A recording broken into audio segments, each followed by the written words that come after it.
В этом разделе давайте рассмотрим, как сложить вот такой камин. Это простейший камин с прямыми стенками топки. Давайте его посмотрим в программе. Вот. Перекрывается портал по уголку. И дровник тоже по уголкам перекрывается. Это самый простой камин. Наверное, проще уже не бывает. Вот, давайте его рассмотрим все по шагам.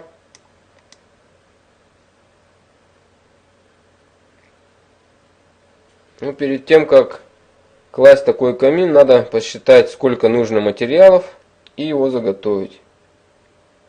Для этого камина потребуется 600 штук кирпичей. Плюс берем 10% на брак, то есть 660 штук. На трубу нужно 70 штук кирпичей на метр, плюс 70 штук на выдру и распушку. Также нам понадобится каминная задвижка.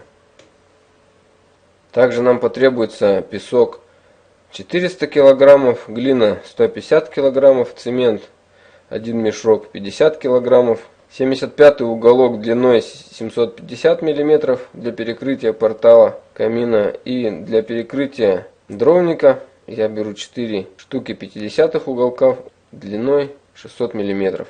Но это расчет материала только на камин, а на трубу будет зависеть от того, какой длины у вас труба.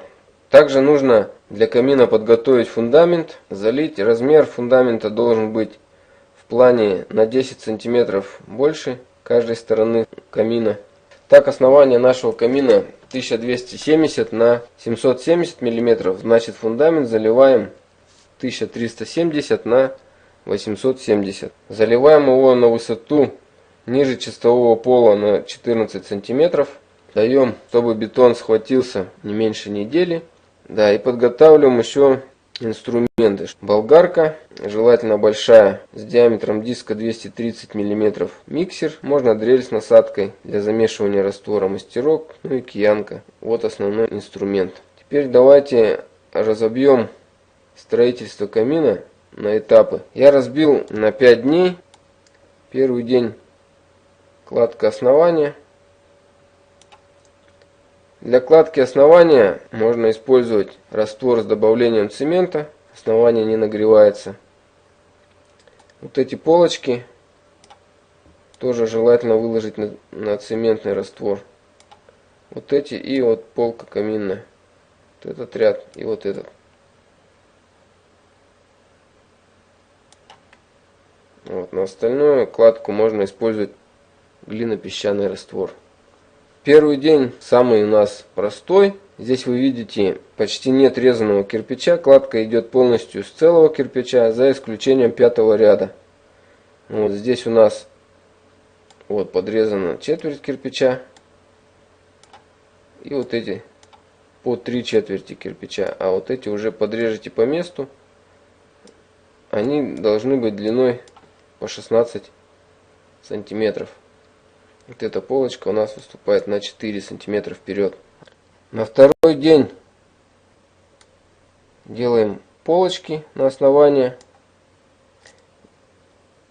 Их желательно выкладывать на цементно-песчаный раствор, чтобы они были крепче. Здесь уже придется резать кирпич. Вот вдоль кирпич будет резан, вот этот и вот этот. А также по длине вот эти резаны. С 10-го ряда будем резать кирпич под углом для формирования каминного зуба. Задняя стенка топки. На 3-й день продолжаем кладку каминного зуба. Вот эти кирпичи резаные. А также с 15-го ряда пойдет заужение дымосборника. Вот эти кирпичи резаные, вот эти. Вот здесь опять делаем полку каминную. Это тоже на цементно-песчаный раствор желательно выложить. 4-й день заканчиваем каминную полку. И ведем дымосборник. Дымосборник, тут все просто. Все ряды повторяются. Они просто в зеркальном отображении. Для того, чтобы была перевязка швов. И последний день.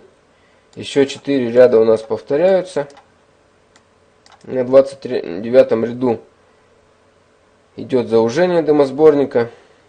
На него кладется задвижка. 30 рядом задвижка перекрывается. На 31 заужается дымоход.